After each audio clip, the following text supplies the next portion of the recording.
Introducing LT Defense Tactical Gear, your ultimate solution for top-notch protection and performance in the field.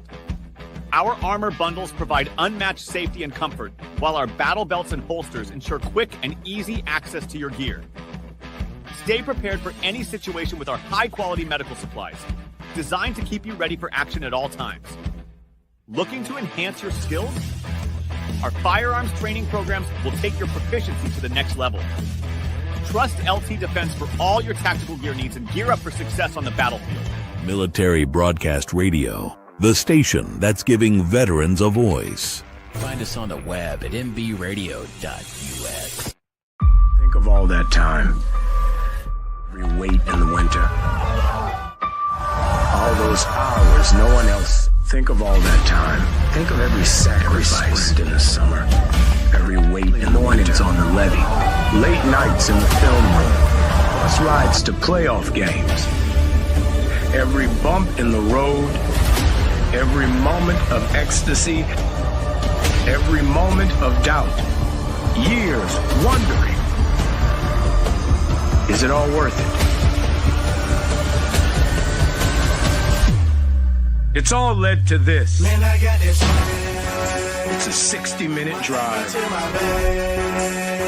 a 60-minute game. After all the miles we've traveled, we're almost there. After all the hours we've worked, one more can make us legends. After all that time, this is our time.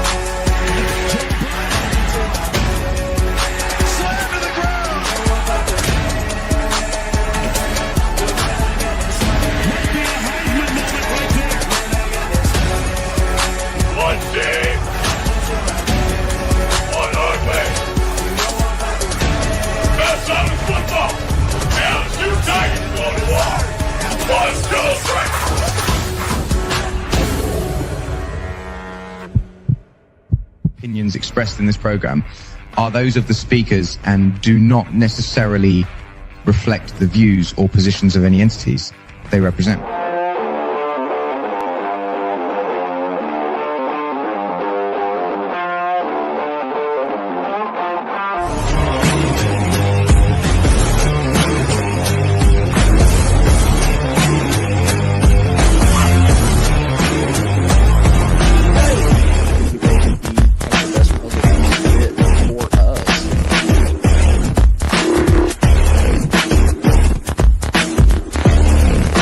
Good knowing exactly where to go with the football.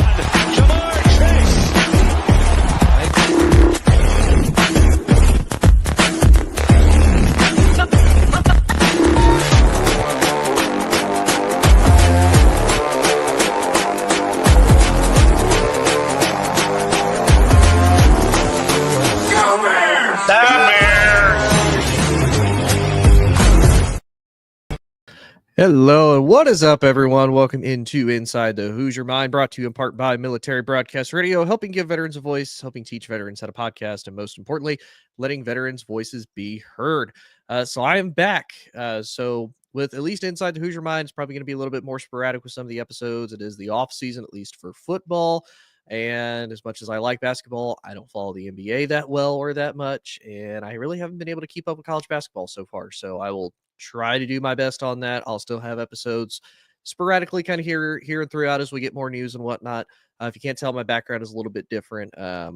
Don't have my usual background up. I'm getting ready to actually leave here shortly to go help a family friend with something. But I still wanted to do a show, and I still wanted to talk about all the craziness that is the free agency market and whatnot for the NFL, since free agency kicked off this month. And some big names that haven't signed yet. One of them in particular that has already finally started to get some heat. Because he just hasn't made a decision, even though it's all but kind of guaranteed at least 3 places of where he's going to go. It's just a matter of will he sign the paperwork or not, but he likes the attention. And that is a gentleman by the name of Aaron Rodgers, but we will get into that here in a little bit. I'm not going to go over every single free agency signing that has happened so far. I am going to go over some of the big ones, kind of what I think. Obviously, there's going to be some old faces and new places this coming season, and some of the ones that I think are the most interesting and what I think is going to overall do for some of these teams. If I think some of them are good or not, or if some of them I feel like, that might be a little bit of a reach. You're just trying to kind of plug and play with free agency and whatnot. But with all that being said, let's get into some of the bigger signings that have taken place over the last few weeks, and really even at the beginning of the month. So probably some of the biggest ones, the Commanders released 2-time Pro Bowl defensive tackle Jonathan Allen, who ended up reaching an agreement the Vikings on a 3-year, $60 million deal to be able to go through on that, which is big for Minnesota. Honestly, last year their defense did a lot better than what I thought they were going to do, especially not having Danielle Hunter. He actually ended up getting let go. He ended up going to the Houston Texans and performing extremely well. So I felt like Minnesota has been kind of missing some of those veteran leadership and that defensive presence and that pass rush to be able to get after a quarterback. The Vikings also released Garrett Bradbury just yesterday. He just signed today with the New England Patriots. So the Patriots kind of re-solidified their offensive line. The Vikings feel like they've kind of re-solidified theirs. I believe they ended up signing a free agent as well in order to do that. I can't remember his name off the top of my head, though. The Giants, this is one to me that I felt was kind of big. They end up actually signing former Dolphin safety Javon Holland to a 3-year, $45 million guarantee. 3-year, $45 million deal worth up to almost $47 million and includes $30 million guaranteed. To me, that's pretty big for the Giants purely because their defense really has been about their only bright spot of the entire last probably 5-6 years has been the defense. It's like they've spent a ton of money on defense. Now, offensively, they haven't spent a whole lot of money since Kenny Golladay, and Kenny Golladay absolutely robbed them of millions of dollars and really only ended up playing, I believe, a couple of games and not that many snaps as far as playing offensively with the Giants. So that to me was kind of one of those more under the radar big signings that it kind of made headlines, but it wasn't one of those I don't think a whole lot of people are turning their heads. But to me personally, that was a pretty big move for them to do. The Bills also signed former 49ers pass rusher Joey Bosa to a 1-year, $12.5 million deal with $12 million of that guaranteed and a max value of almost $15.5 million as well. So big signing for the Bills, especially considering they released Von Miller. So I know some people weren't huge fans of that because you go from an older proven veteran in Von Miller who had a little bit of injury history over the last couple of years to another guy who, again, proven but has a lot of injury history, and you basically move on to kind of the same thing. But when healthy, Joey Bosa is one of the best current pass rushers that you could get. They get him on a fairly cheap deal, kind of a 1-year prove it. Usually by his historical standards, whenever that happens, that's something that usually benefits pretty well because those guys are usually playing to get another contract type of deal. So it's kind of a win-win for the Bills. They get a cheap replacement that if he's healthy and productive, it's a win-win for him. And I feel like Buffalo is trying to retool to, again, make a potential run, especially while they have Josh Allen, coming off of an MVP season. He's finally got the MVP, which is something that I felt he kind of needed to get off of his back. Now, the other thing he needs to do, he still needs to be able to beat Patrick Mahomes in the playoffs. He's been able to beat him in the regular season. Playoffs has been a completely different story, though. So sticking in the AFC East, the Jets also signed quarterback Justin Fields to a 2-year, $40 million deal with $30 million of that guaranteed, and includes a $15 million signing bonus and a $5 million base salary in 2025. They officially cut ties with Aaron Rodgers. So it's funny when you look at the math of how much he's going to cost them next season on top of Aaron Rodgers' deal, because Aaron Rodgers still has 2 seasons that they're going to pay for. They're going to have $57 million in dead cap space for quarterbacks that either may or may not even be on the roster next year, which is absolutely insane. For Justin, I'm going to be honest. I'm excited because now he gets another opportunity to start and to prove that he is still an NFL level quarterback. However, I am also disappointed because he has to go to the Jets. And for anybody who knows, the Jets have not historically been great when it comes to setting up their quarterbacks for success. Now he's coming into a pretty stacked and pretty talented Jets roster. He's got Brees Hall, he's got Braylon Allen in the backfield for his running backs. He's got Garrett Wilson at wide receiver. They do still have Alan Lazard. Now, all things considered, he did pretty well with Aaron, and he actually performed pretty well last year. The biggest question, though, is that offensive line. It was an issue with Aaron. It's going to be an issue for Justin, and that was an issue that he had in Chicago. Now, the benefit is Justin is more athletic. He's able to run and scramble out of the pocket a lot more. Maybe they're able to make it work, and he has a little bit more offensive weapons to work with. So maybe that could potentially push them over the edge as far as maybe returning back to the playoffs for the first time in 15 years, since they haven't been since like 2010. But that'll yet to be seen as we come into the season. They've actually made a lot of moves on defense more than they have on offense. Now, again, none of the defensive moves are really, I would call, big names. And same, honestly, with the offense. They've kind of signed Josh Myers as the center that they signed.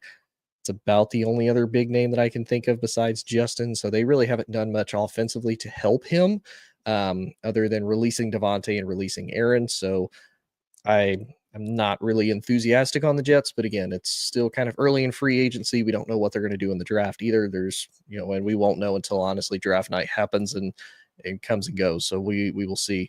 Moving on to the AFC North, we have the Baltimore Ravens, who kind of made two big splashes. They did sign DeAndre Hopkins to a 1-year, $5 million contract, which to me, it's kind of one of those, yeah, they're going to get Lamar another wide receiver, but he's older. He does have a little bit left in the tank, but he's not the star that he once was. And I don't really trust him. And I don't know how well he's going to fare with having to basically block for Lamar. Now, I know Lamar has gotten better when it comes to being a pocket passer, but primarily Lamar is still a running quarterback, and a lot of those wide receivers are going to have to block for him. So it'll be interesting to see how he is paired with Zay Flowers if they're able to make that combination work.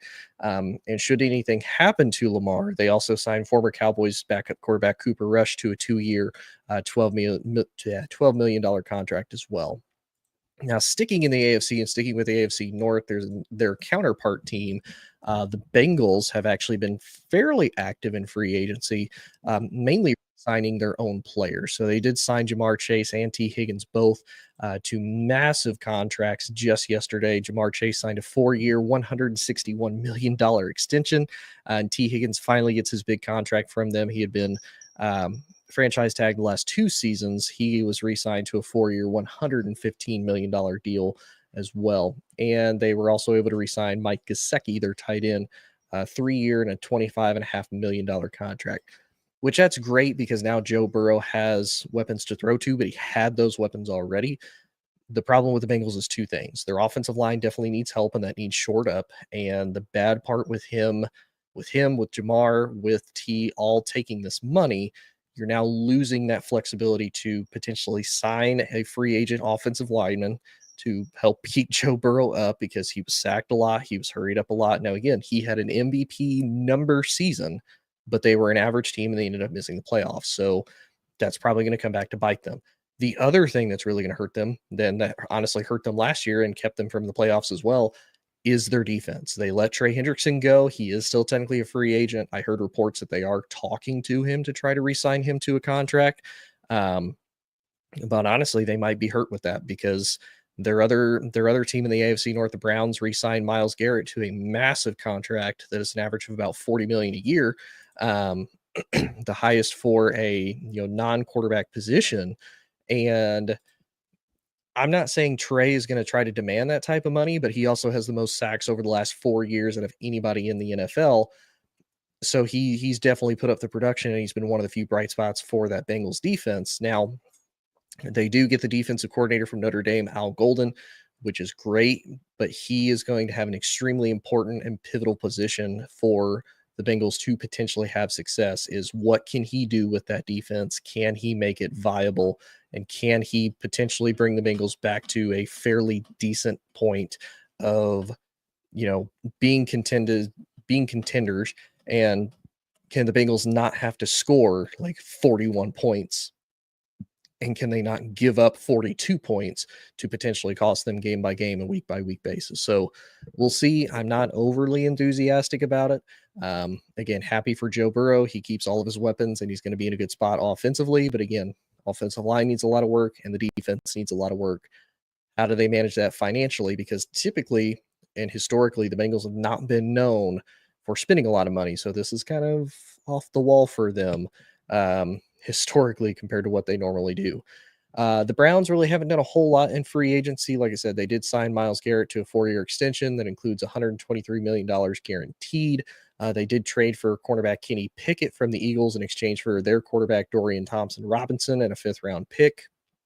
The Steelers have actually been fairly active in free agency, which is, again, not something we've usually seen from them over the past few years. They signed a few big names. One in particular, they did trade for DK Metcalf and sign him to a 4-year, $132 million extension, as well as they did get backup quarterback Mason Rudolph back. So for realistic purposes, he's about their only starting quarterback that they have on their roster at the current moment, as well as they were able to sign Darius Slay, former Eagles cornerback who just won the Super Bowl with them, to a 1-year, $10 million guaranteed, and that's all fully guaranteed, as well as safety Juan Thornhill. I like what Pittsburgh has done.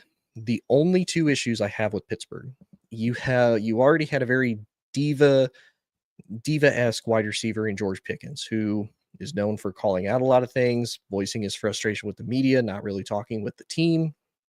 So you already have George Pickens, who kind of has a little bit of issues on the field and off the field when it comes to that. Now, everything else, as far as I know, George Pickens is solid. You get DK, who is kind of in the same boat, had a little bit of issues with Seattle, actually said that he wanted to get traded to a warm place. I don't know Pittsburgh to be that much warmer than Seattle a whole lot of times, so I don't think Seattle took that much into consideration. And then to boot, you don't have anybody to throw to. And this is where kind of the Aaron Rodgers thing starts, but again, I'll dive into that here in a little bit. With Aaron Rodgers, the thing that really bugs me is the fact that you have 3 teams for sure that are interested in you and that you would start for. You have the Pittsburgh Steelers, who obviously need a quarterback. They moved off of Russ. They moved off of Justin. They have Mason Rudolph as basically their only option. You're coming into an above-average offensive line. You have 2 solid wide receivers. You actually have a solid tight end and Pat Freiermuth to throw to. Now, running back wise, a little bit of a question. They did let Najee Harris walk in free agency, and he ended up signing with the Chargers. And you have a fairly competent defense, and you have a guy that has been there and is well established for many, many years.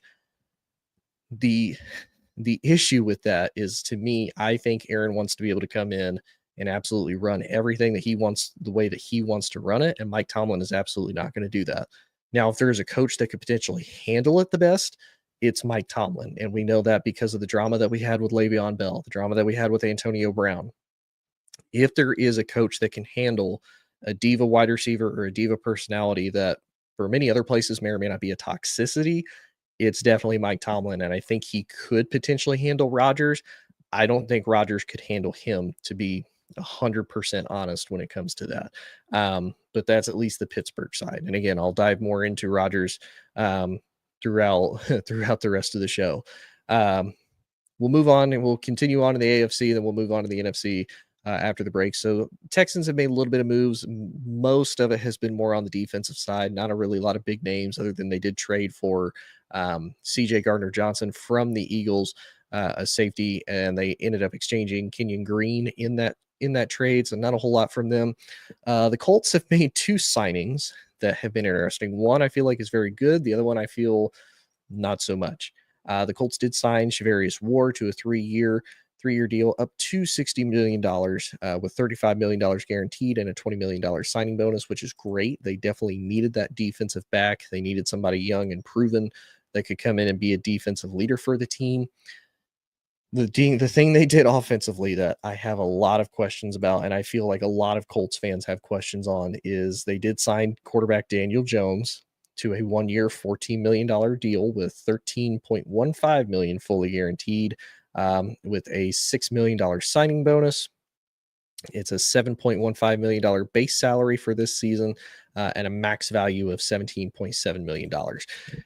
Here's the problem I have with this is the Colts.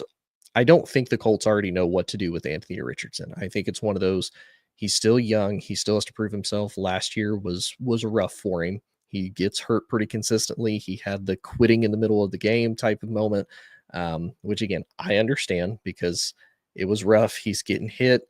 The game was close. And I think he was hurt and he was tired. Now, obviously, I think he's learned from that point moving forward. It's not what you do in football at any level, whether it's Pee Wee, high school, middle school, collegiate, or NFL.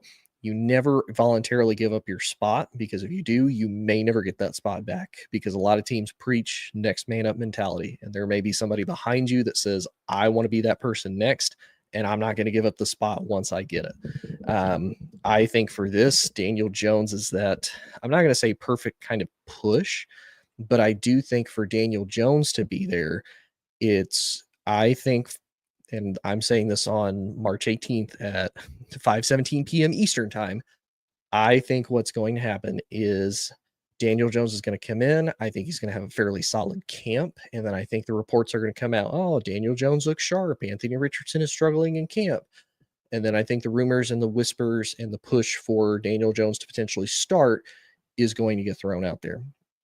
I don't know if that's the case. I don't know if Shane Steichen is going to potentially prevent that. And who knows? I'm hoping throughout this offseason that Anthony Richardson takes that as an opportunity to learn, to grow, to really get his head in the game. This is his first year under his belt. Maybe now he can see things a little bit differently. Because let's be realistic, his rookie year, he started 3 games, got hurt, and then he was out for the rest of the season. So last year was his rookie year, essentially, to really learn. And typically whenever you look at a quarterback, from year 2 to year 3 is where you really see the difference in the development and the growth of a player. So we will find out if Anthony Richardson truly is going to be the guy or not in Indianapolis, or if Daniel Jones may or may not get to be the guy per se. Jaguars really haven't they have made moves, but they haven't really made anything too big or too crazy that I would, turn my head at, or anything crazy like that. The Titans, kind of the same way. They really haven't signed anybody big.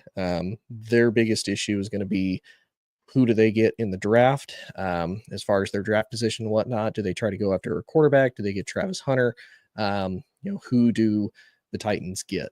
Now, the Broncos have actually been fairly active in free agency. They signed a former Jaguar in tight end Evan Ingram. They end up getting Dre Greenlaw from the 49ers on a 3-year deal. And they also get safety Talanoa Hufanga. I hope I enunciated that correctly. If I didn't, please tell me. But the Broncos kind of shoring up on former 49ers who were definitely stars, a little bit of injury histories. But when they're on the field and they're healthy, they're absolutely solid. Now the Chiefs have been somewhat active. They did sign quarterback Gardner Minshew to back up Patrick Mahomes. They re-signed Kareem Hunt. They keep Marquise Hollywood Brown. They re-signed Juju Smith-Schuster. Now they did trade guard Joe Tooney to Da Bears, which ends up kind of shoring up Da Bears' offensive line. So it'll be interesting to see how Kansas City kind of retools themselves, especially after that Super Bowl, because that Super Bowl was an absolute mess, and that was kind of a smack in their face. They haven't really been embarrassed like that since the Tampa Bay Super Bowl. In all honesty, I would call this Eagles Super Bowl loss more embarrassing than the Tampa Bay Super Bowl loss, because at least in the Tampa Bay, you saw Patrick kind of running around for his life and he was trying. And this one, it seemed like a lot of players kind of quit more than anything. And I don't know if that was they were more disappointed or what, but it was an ugly Super Bowl. But to finish up and round out the AFC real quick before we go to commercial break, the Raiders end up getting Geno Smith in a trade with the Seahawks. They signed running back Raheem Mostert.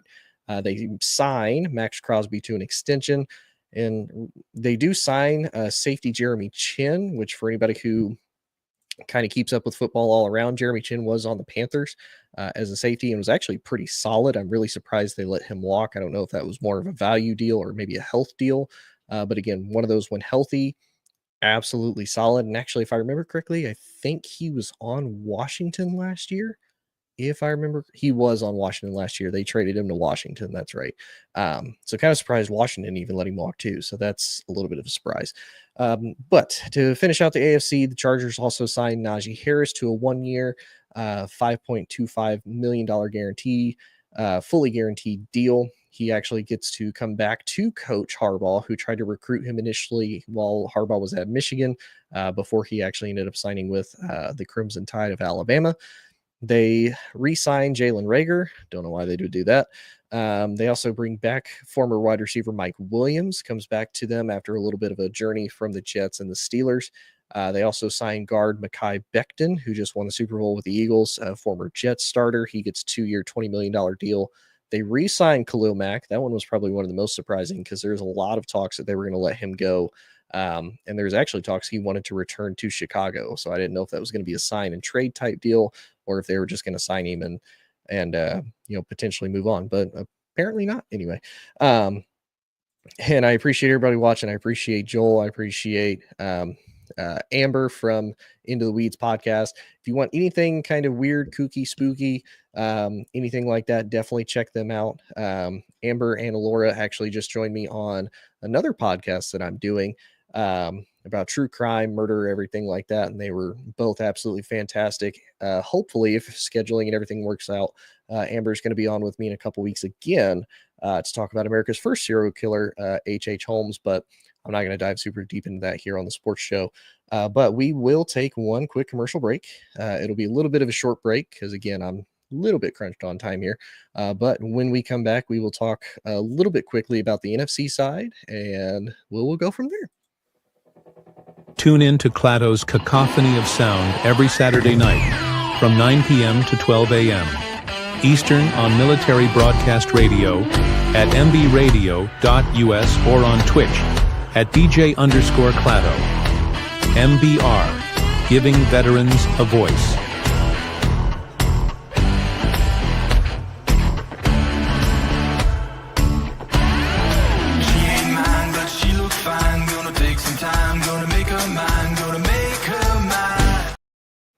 All right. Welcome back in, everyone, to Inside the Hoosier Mind, brought to you in part by Military Broadcast Radio, helping give veterans a voice, helping teach veterans how to podcast, and most importantly, letting veterans' voices be heard.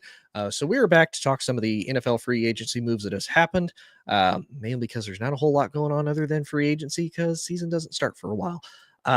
But I'm trying to highlight some of the big moves that have happened with some of the teams. Like I said, I'm not going through every single signing. I am trying to go through some of the bigger signings that have happened that I think might be impactful for teams. So I just did the AFC. Now we're going to do the NFC real quick. Starting with Dallas. Dallas almost never does anything in free agency anyway. They did sign Javonte Williams, kind of former standout running back for the Broncos, to a 1-year, $3 million deal. They definitely needed to upgrade the running back room, especially. And don't get me wrong, Rico Dowdle had actually a pretty good season last year for Dallas, but they 100% needed to upgrade that. They re-signed Dante Fowler, who they had 2 years ago. He spent 1 year in Washington with former defensive coordinator Dan Quinn, who became the head coach of Washington and now is back. They did sign kind of two bigger, I guess, picks. They signed Solomon Thomas, who was formerly with the Jets. And if you would have told me that they did that, like 6-7 years ago, that would probably be a big pick. But he's 33. He's probably coming to the end, especially as a defensive lineman. I don't know how long he's going to be with Dallas with that point. He is signed to a 2-year contract, but we'll see. They also signed linebacker. They actually get a trade in the Titans for Kenneth Murray. They get a 7th-round pick, and the Titans get a 6th-round pick from Dallas in exchange for him. He's like 32. Don't know how long he's going to be there, but nothing Dallas has really done has kind of really surprised me. The Giants, kind of in the same boat. They have signed a ton of people on the defensive side. Like I mentioned, they signed Javon Holland. They signed Chauncey Golston, which isn't necessarily bad, but they haven't really done much offensively. They did re-sign Darius Slayton, who is a solid wide receiver for him. He's been a solid wide receiver for the Giants for a while, but again, nothing super crazy that I would kind of hang my hat on. The Giants are another place that Russell Wilson and Aaron Rodgers both been linked to. Russell Wilson actually had an interview with them and left without a deal. For me, if either one of them go to the Giants, I heard this on my way actually home. I heard theory that if the Giants potentially draft someone like Shador with the 3rd pick, do they try to get Russ in and maybe try to mentor him, since that's probably going to be his comp as far as being an athletic mobile quarterback, really rolling out, scrambling, and making plays. And we know when he was in his prime, that's what Russ was known for. I have a little bit of hesitancy with that as Russ has now gotten older. He still tries to do that, but you can tell Father Time has finally caught up with Russ, and it's a little bit harder for him to do that. And to me, that's one of those that's hard to teach when you're used to kind of doing it on your own. To me, that's the epitome of a player, kind of like how Michael Jordan was. He was really good at playing with people, but he was bad at trying to pick talent because it's hard to see someone and say this person is just as good as I was, and that may not actually be the case or not. So, not super impressed by that. I don't know how either Russ or Aaron would do if they went to the Giants. Again, the offensive line is a massive issue, and I don't see it getting any better.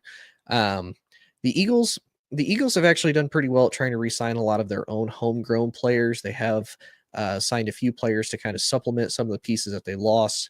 They did sign Saquon Barkley to a 2-year extension. They restructured Lane Johnson to kind of help with his cap hits and whatnot. They did get Kenyon Green at guard. They re-signed linebacker Zach Bond and Adoree Jackson. Washington also kind of fairly active, a little bit better as again signing kind of a lot of the players that they had before. They did get Deebo Samuel in a trade with the 49ers. They re-signed Zach Ertz, which is big. They did get offensive tackle Laramie Tunsil from the Texans for exchange for quite a bit of picks. But that kind of helps reshore up that offensive line, which they definitely needed. And again, all honesty, they just re-signed a ton of their players. They did sign Javon Kinlaw, who was kind of a high draft pick not that long ago, which is kind of big. So again, kind of reshoring up that defensive line. Moving on to the Bears. The Bears have actually been pretty solid in getting picks and getting free agents that I think will fit well into what they already have. They get offensive guard Jonah Jackson from the Rams. They get Joe Tooney from the Chiefs. And they get center Drew Dahlman in free agency from the Falcons, as well as Grady Jarrett, defensive tackles from the Falcons as well. Again, not upset by this. Some of those guys are a little bit older, so I don't know how much they have left in the tank, but it does show that already with Ben Johnson and Ryan Poles. And again, I don't know if it's more Ryan or if it's Ben, but it does show they really are trying to keep their investment in Caleb Williams solid and that they're trying to make that work. So hats off to them for doing that. The Lions also kind of quiet in free agency, nothing too crazy. They did re-sign Marcus Davenport, Tim Patrick, who was already on the Lions. So nothing too crazy from them as far as big names. The Green Bay Packers, also the same. They really haven't done much other than kind of re-signing people that already worked with them before. But for the most part, Green Bay has been quiet in free agency. The Vikings have definitely been very active in that, mainly on the defensive side, when I think offensively is where they might need a little bit more help. They did re-sign Aaron Jones. They signed a backup for him and Jordan Mason from the 49ers. They get Will Fries for their guard. They get Ryan Kelly from the Colts. Will Fries is also a former Colt as well. And then, of course, they signed Jonathan Allen, Javon Hargrave. They re-signed Byron Murphy. They get Jeff Okudah, former first-round pick from the Lions, if I remember correctly, who got traded to the Falcons and then released. They get Isaiah Rodgers from the Eagles. And then, of course, they're actually able to re-sign Harrison Smith for his 14th season. He's been with Minnesota the entire time, and they were able to keep him going. The Falcons, another team, also kind of quiet. I guess their biggest signing really that they re-signed is Leonard Floyd. Kind of gives them an edge rusher that they've really been missing for a long issues with for a long time, is that defensive side. Carolina, also kind of the same, not really a whole lot as far as active in free agency. They did get Trevon Moehrig from the Raiders. He's a safety again. Another one of those kind of under the radar. I think it's a solid pick because, having been a Cowboys fan at one point, that was something they really needed was Trevon and Javon both. And I think both were actually real close to the same draft, if not in the same draft, and Dallas skipped on both of them. But a solid deal for Carolina to end up getting him. The Saints, kind of the same thing. They did sign Justin Reed, the safety, to a 3-year, $31.5 million deal, which is big. They were able to re-sign Cam Jordan and Chase Young both, so they do at least have 2 edge rushers to work with. And they get Devon Godchaux from the Patriots, a former LSU standout, coming back home to New Orleans to play for the Saints. Buccaneers, a little bit active. They get Chris Godwin re-signed. They get Sterling Shepard re-signed. They do get edge rusher Hassan Reddick on a 1-year deal. They were able to re-sign Levante David, as well as Anthony Walker, kind of big. And then for the Cardinals, they did sign edge rusher Josh Sweat from the Eagles for a fairly team-friendly deal. And then they get quarterback Jacoby Brissett to back up Kyler Murray. Other than that, kind of more, just kind of backup pieces more than anything. The Rams, fairly active. They get to return Jimmy Garoppolo. They get to restructure Matt Stafford. They actually sign Devontae Adams to a 2-year contract. But they let go of Cooper Kupp, who ended up signing with the Seahawks. Here was my thought on that. And all of these guys are older, as far as Devontae, as far as Matt, and as far as Cooper.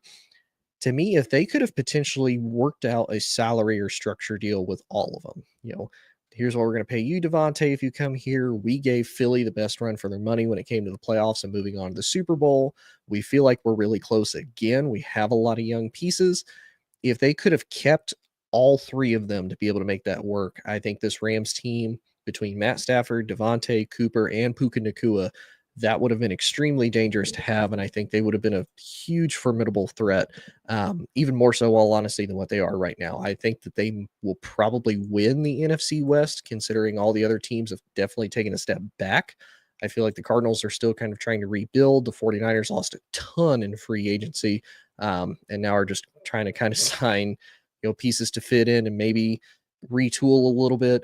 And then obviously Seattle gutted a lot. I don't know if intentionally or not. I know they released wide receiver Tyler Lockett and they traded DK, so I don't know what Seattle's doing. But I feel like the Rams are honestly in the best spot to win the NFC West if things continue on the way that they are. So on top of all they lost, the 49ers do sign quarterback Mac Jones to a 2-year deal. That was one, when he first got drafted, I honestly thought he would probably fit in San Francisco a little bit better, but they took more of a risk with Trey Lance. And so who knows, maybe it works out. Maybe he's able to get his career revitalized a little bit with Kyle Shanahan. And it'll also depend on how Brock Purdy does. Can he stay healthy? Does he get hurt? And if potentially they could move to Mac Jones if something happens, or if they're not able to get a deal done with Brock. It's very, very possible. And then the Seahawks, they a little bit active in free agency aside from trading DK. They do sign quarterback Sam Darnold to a 3-year, $100 million deal with $55 million of that guaranteed. They signed Cooper Kupp to a 3-year, $45 million deal. And they sign wide receiver Marquez Valdez-Scantling to a 1-year deal, and former Cowboys edge rusher DeMarcus Lawrence to a 3-year, $42 million deal as well. So again, I don't know what Seattle's really going to do. I think with where Sam Darnold was with Minnesota, with Kevin O'Connell, with an above average offensive line, Justin Jefferson, Jordan Addison, TJ Hawkinson, Aaron Jones, that was Sam Darnold's best opportunity as far as succeeding. And he went 14-3, which is great. But they ended up the 5th seed. They go and they face the Rams, and they get embarrassed when they do. So it was one of those, he didn't perform well in high stress situations. And again, that was kind of his first year in what we would really call a successful and truly positive environment with what he had. He didn't have that in Carolina. He didn't have that in the Jets. He was a backup for San Francisco when, San Francisco was, being San Francisco and rolling through, but he didn't really have to take any snaps. He was just kind of there just in case something happened to Brock. So with him going to Seattle, I think he's going to struggle a little bit. He does still have a wide receiver in Jackson Smith and Jigba. Other than that, I really don't know what else he has other than Kenneth Walker up there offensively. Now, again, he does have Cooper Kupp, which can be solid. He has Marquez.